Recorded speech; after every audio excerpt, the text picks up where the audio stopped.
Не знам мечка и колку е битно дали е свесно или несвесно, резултатот и исходот по секако е ист. Најголемата трагедија у целава оваа работа и оваа пратеничка би требало уште вечерва да биде уапсена. Оваа пратеничка се колне дека ќе го почитува и ќе обрани уставот на Република Македонија. Во оваа држава има само еден премиер. Не може да има друг премиер. Дури и самата функција прв вице-премиер е неуставна и незаконска. Ама тоа го толерираме или се толерираше до сега од проста причина и од просто објаснување на Христијан Мицкоски дека тоа бил еден џентлменски договор. Ако се сеќавате кога Артан Груби стана прв вице-премиер на Зоран Заев, ВМРО со дрве и камења фрлаше по таа функција, по тоа што го направил Зоран Заев, ја продал Македонија на албанците и така натаму. Зошто дозволил такво нешто? Затоа што тоа де факто значило федерализирање на државата, создавање на бинационална држава, што во суштина беше точно тогаш, но точно и сега. Ова е непочитување на уставниот поредок на државата. Така или не е така? Значи ти си пратеник, излегуваш и викаш овој е премиер.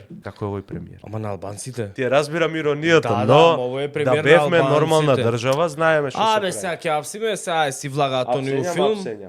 Апсењам, си влагаат тониот филм, си тераат кампања, остае таму, бе, рекла.